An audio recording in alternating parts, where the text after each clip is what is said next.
Bonjour et bienvenue dans l'exercice Maths Malin. Je m'appelle Eric et je suis le créateur du blog exercicemathsmalin.com. Au menu du jour, multiples et diviseurs. Pourquoi? Eh bien, si je veux faire deux cadeaux à chacun de mes petits-enfants, j'ai intérêt à connaître les multiples de 2.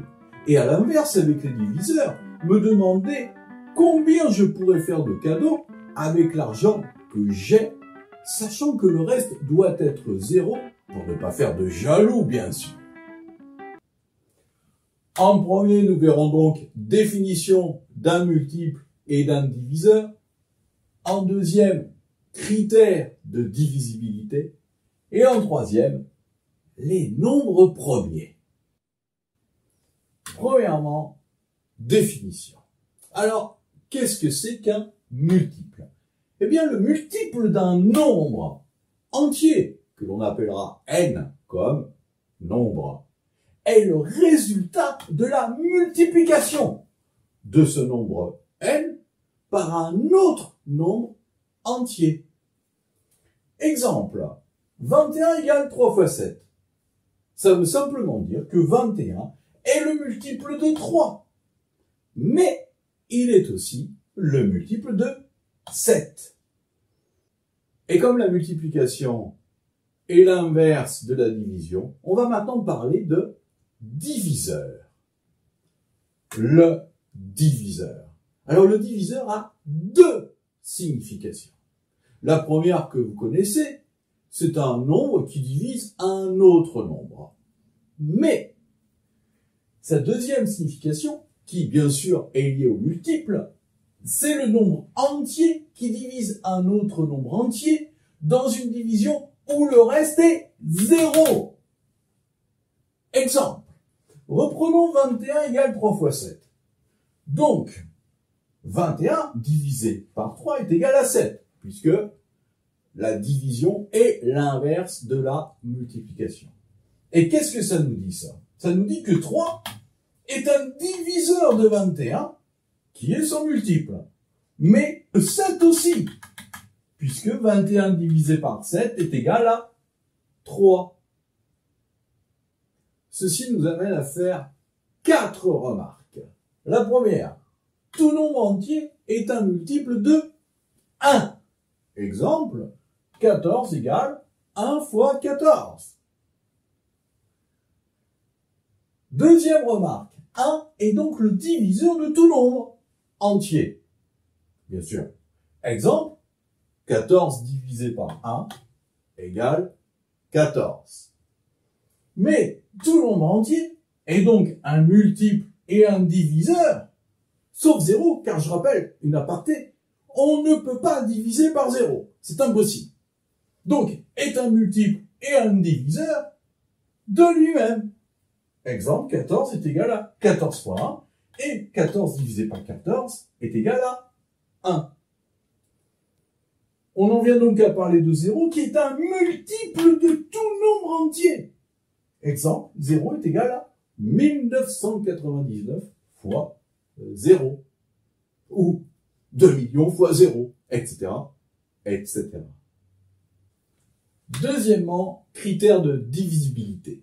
Alors pour ceux qui me suivent, on a déjà vu les critères de divisibilité dans le cours de 6e, divisés avec des nombres entiers et décimaux.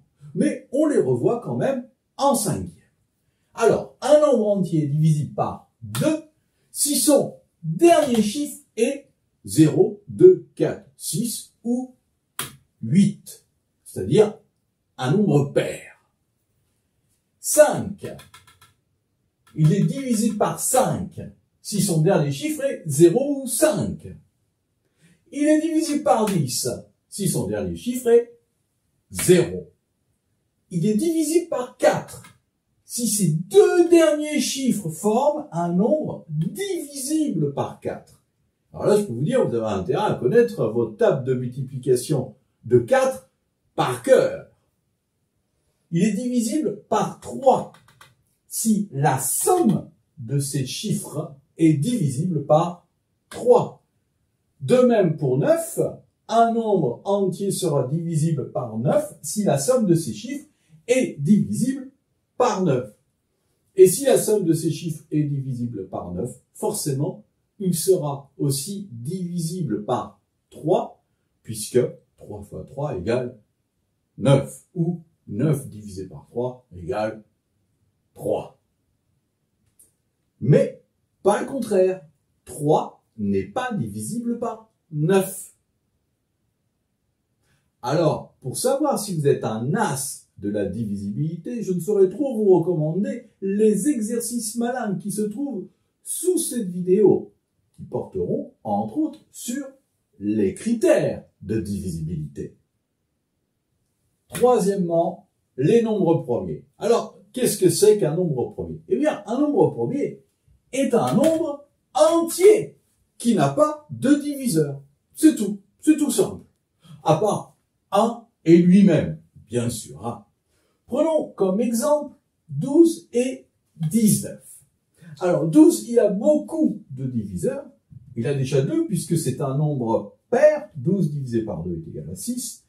Il a également 3. 12 divisé par 3 est égal à 4.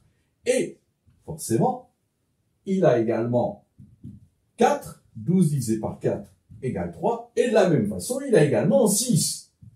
12 divisé par 6 est égal à 2. Mais 19, lui, eh bien, il n'a aucun diviseur. À part qui? À part 1. 19 divisé par 1 égale 19. Et à part, donc, lui-même, 19 divisé par 19 est égal à 1. Alors, Eric, combien de temps ce cours? Moins de 8 minutes par personne. C'est court. Alors, tu vois, Eric, réussir en maths. Oui, c'est possible. N'oubliez pas de mettre un like. Et si vous voulez des exercices correspondant à ce cours, cliquez sur le lien sous la vidéo. Et abonnez-vous. À bientôt sur l'exercice Maths Malin.